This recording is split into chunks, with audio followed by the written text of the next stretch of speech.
오늘 함께 볼 하나님의 말씀은 디모데전서 3장 1절에서 7절까지 말씀입니다. 디모데전서 3장 1절에서 7절 말씀인데요. 제가 읽어 드리겠습니다. 미쁘다 이 말이여 곧 사람의 감독이 직분을 얻으려 함은 선한 일을 사모하는 것이라 함이로다. 그러므로 감독은 책망할 것이 없으며 한 아내의 남편이 되며 절제하며 신중하며 단정하며 나그네를 대접하며 가르치기를 잘하며 술을 즐기지 아니하며 구타하지 아니하며 오직 관용하며 다투지 아니하며 돈을 사랑하지 아니하며 자기 집을 잘 다스려 자녀들로 모든 공손함으로 복종하게 하는 자라야 할지며 사람이 자기 집을 다스릴 줄 알지 못하면 어찌 하나님의 교회를 돌보리요. 새로 입교한 자도 말지니 교만하여져서 마귀를 정죄하는 그 정죄에 빠질까 하며 또한 외인에게서도 선한 증거를 얻은 자라야 할지니 비방과 마귀의 올무에 빠질까 염려하라. 아멘. 감독의 자격에 대해서 이야기하는 본문인데요. 본문을 읽으면서 그런 마음 들었습니다. 디모데는 참 좋았겠다라는 거죠. 그럼 뭐라고 할까? 본인의 말에 소위 말해서 사람들이 권위를 인정하지 못하면 그 권위를 인정받을 수 있는 방어, 방패 같은 것이 있었겠구나라는 거였습니다. 에베소 교인들에게 있어서 사도 바울의 권위는 당대의 디모데보다는 훨씬 더 앞서 있었을 것이고, 더 충분히 얘기하자면 에베소 교인들에게 있어서 사도 바울이 가졌던 권위는 성경 그 이상은 아니겠지만 성경 말씀에 대해서 그 정도의 권위를 가진 자는 다른 사람과 비교할 수 없을 만큼 위대한 사역자였기 때문이죠. 그러니 바울의 말이라면 이 말이 옳다라고 인정할 만큼 신뢰도가 깊었을 텐데, 특별히 사랑하는 디모데에게 개인적인 편지를 썼고 그 개인적인 편지를 들고 있는 디모데가 수시로 이러한 일이 발생했을 때마다 이 편지를 이야기하며 사도 바울이 말했던 이 말을 기억하라 라고 했을 테니 그 말의 권위가 디모데를 세워줄 뿐만 아니라 에베소 교회를 세우는데 참 좋은 지침이 되었겠다라는 생각을 해봅니다. 그리고 반면에 또 하나 드는 생각은 두 가지였는데요. 당시에 감독이라 여겨졌던 사람, 지금 말로 말하면 장로님들, 그리고 또 하나 목사님들을 얘기하는데 크게 당시에 감독은 두 가지로 나뉘었거든요. 치리하는 감독과 말씀 전하는 감독. 조금 다른 말을 하면 치리하는 감독은 지금의 장로님들과 같은 기준을 말한다면 말씀을 전하는 장로는 지금의 목사님들을 상징하겠죠. 그런데 재미난 건 앞선 본문이 남녀 관계, 부부 관계, 그리고 자녀 관계에 대한 이야기가 나왔다는 거죠. 그리고 그것과 연관되어 감독을 이야기하는 걸 보니 아마도 지금 전에 얘기했던 아내가, 여자가, 남자가 라고 얘기했던 부분은 이 감독을 설명하는 조심스러운 도입부가 아니었을까라는 생각입니다. 당시의 감독들 중에 여자로서의 지도자, 그리고 남자로서의 지도자들이 어떠한 삶의 태도를 가져야 되는지를 설명하고 있다는 얘기죠. 그리고 나서 조금 더 구체적으로 오늘 본문에 이렇게 얘기하고 있습니다. 1절 말씀인데요. 미쁘다 이 말이여 곧 사람이 감독의 직분을 얻으려 함은 선한 일을 사모하는 것이라 함이로다.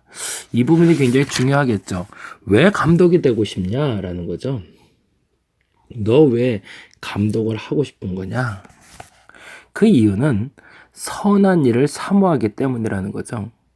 그것은 내가 사람들에게 인정받고 권위자로서 누림을 얻기 위해서가 아니라 그 하나님의 말씀하시는 그 선한 일을 이루고자 하는 사모함 때문이어야 된다. 그게 전제고요.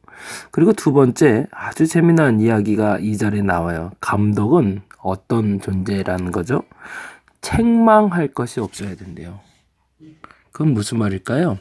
도덕적으로, 사회적으로 두드러지는 문제나 허물이 없는 사람.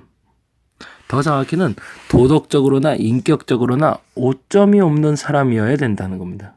그건 뭐죠? 감독은 교회에서만 인정받는 사람이 아니라 사회적으로도 인정받을 수 있는 사람이어야 된다는 겁니다. 그 구체적인 얘기로는 이렇게 얘기하죠. 한 아내의 남편이 된대요. 당대에는 이 말은 굉장히 낯선 표현이었습니다. 왜 그럴까요? 지금이야 일부 일처제지만 당시에는 일부 다처제였기 때문에 한 남자가 한 여자만 사랑한다는 건 매우 절제된 삶이었던 거죠. 그러나 당대에는 그렇지만 지금은 너무 당연한 이야기가 돼 있고, 그리고 그것은 뭐 다른 말로 표현할 필요 없이 한 아내의 남편으로 여전히 변함없이 그 자리를 지킬 수 있는 사람이 감독이어야 되는 거죠.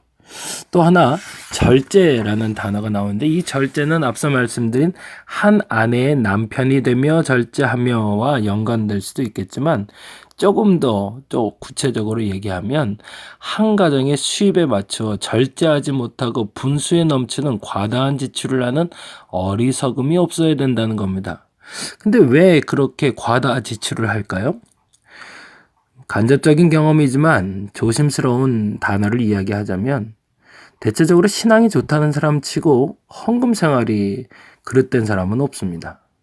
헌금 생활이 건강한 사람들이 신앙 생활이 건강하죠. 저와 여러분이 너무나 잘 알고 있는 이야기입니다.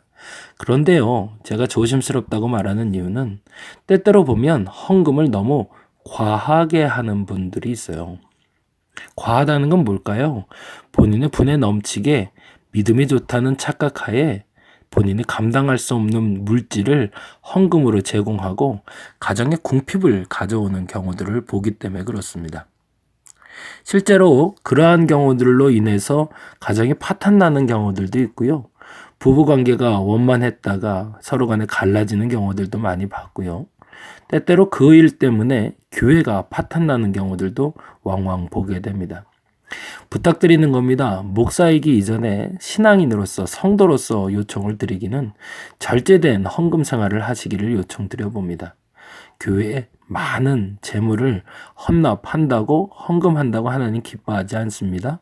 가장 절제된 헌금을 하나님이 기뻐하신다는 사실을 여러분 스스로가 인정하시고 더 많은 헌금을 하기 위해 애쓰고 노력한다는 말조차도 너무 어려운 이야기고 불편한 얘기임을 서로 인정했으면 좋겠습니다. 그렇다고 헌금에 궁색할 필요는 없겠지만 나의 시기적절한 헌금 생활이 얼마나 건강한 가정을 만들 수 있는지는 그 절제된 삶의 간증들이 우리에게 증언해 줄 겁니다. 다시 한번 요청드립니다.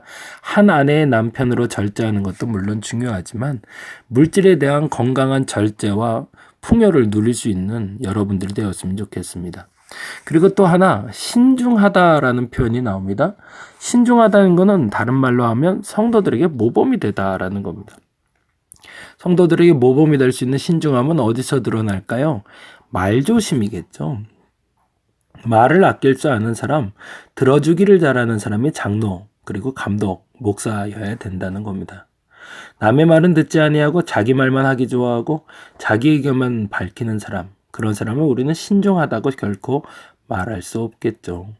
그리고 단정함을 말합니다. 생활의 단정과 용모의 단정을 얘기합니다.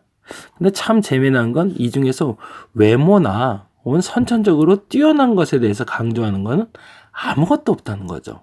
그게 참 재밌죠.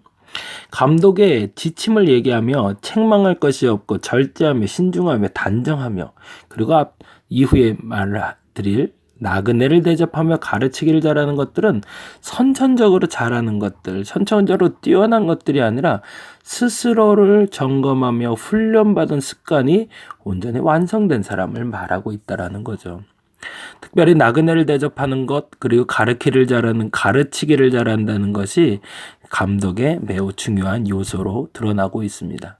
다시 한번 살펴보죠. 2절 말씀 그냥 읽어드립니다. 그러므로 감독은 책망할 것이 없으며 한 아내의 남편이 되며 절제하며 신중하며 단정하며 나그네를 대접하며 가르치기를 잘하며. 여러분의 장로님들이, 여러분의 목사님들이 그러하기를 원합니다. 제가 그렇게 될 수 있도록 여러분 기도해 주시길 바랍니다.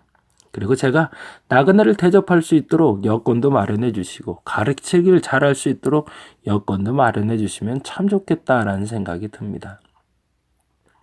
근데 참 아이러니하고 그리고 조심스러운 단어가 3절에 나오는데요. 3절, 4절에 이렇게 돼 있어요. 2절은요. 그동안 감독이 가져야 될 기준점을 얘기했다면 3절과 4절은 그동안 감독들이 행했던 잘못된 행태를 말하는 거라고 조심스럽게 읽을 수 있습니다. 3절과 4절 볼까요?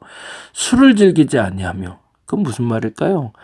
디모데에게 개인적인 편지라 했죠. 디모데전서는 디모데에게 말하면서 간접적으로 뭘 얘기하고 있죠?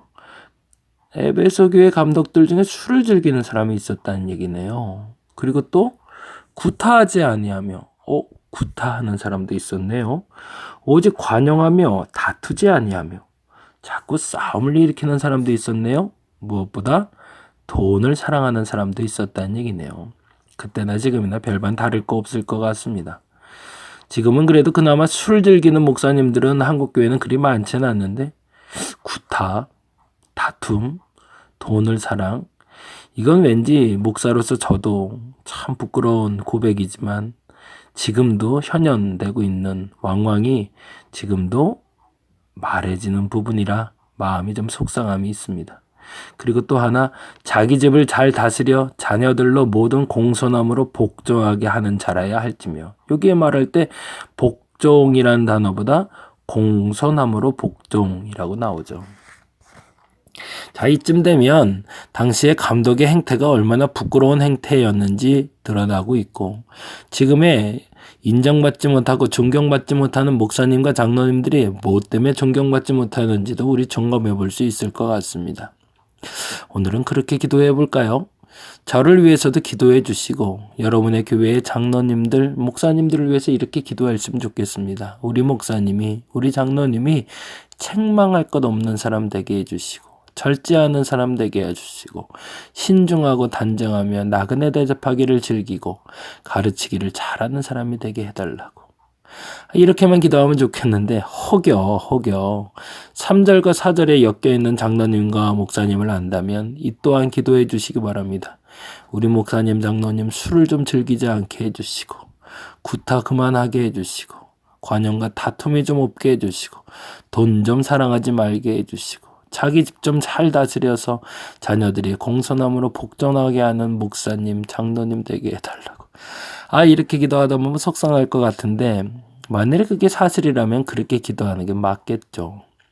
여러분의 목사님, 장로님은 어떤 분이신가요? 앞으로 여러분의 함께 신앙생활할 장로님, 목사님은 2절에 부합한 목사님, 장로님이시길 바랍니다. 3절과 4절 같이 가슴을 치며 회개하며 기도하는 장로님, 목사님 아니었으면 좋겠습니다. 한국교회 목사님들이, 장로님들이 아주 제대로 요즘 욕을 먹고 있습니다. 그런데 잘 알아야 됩니다. 왜 욕을 먹는지. 2절처럼 행동했다면 욕 먹을 일이 없었겠죠.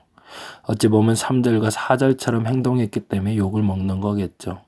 그거 인정하는 목사가 되고 그거 인정하는 장로님 돼야 되고 그거 인정하는 교회 되면 교회는 달라질 겁니다.